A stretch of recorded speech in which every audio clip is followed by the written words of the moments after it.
Si Enchong ay hiwalay mula kay Jocelyn mahigit isang taon na ang nakakaraan.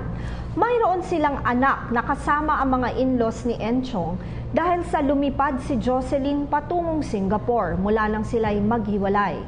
Gusto raw ni Enchong na sa kanya na dapat ang anak nilang manatili dahil sa wala naman daw si Jocelyn.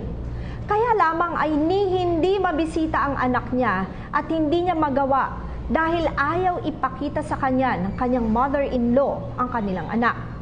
Nais malaman ni Enchong kung may pag-asa daw ba na makuha naman niya ang anak kung sakaling mag-file siya ng petisyon sa korte. Enchong, sa ilalim ng Article 211 ng Family Code, sinasabing ang ama at ina ay may karapatan na mag-exercise ng joint parental authority sa kanilang mga anak kung may hindi pinagkakasunduan ng ama at ang ama ng bata ang masusunod dapat unless may kautusan ng korte laban dito.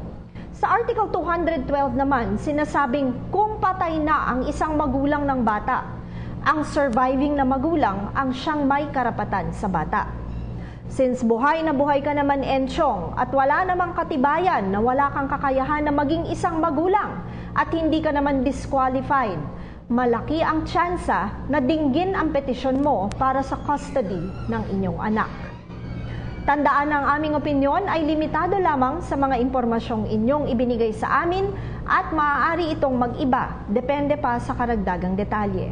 Malaya po kayong makakakonsulta sa inyong napiling abogado.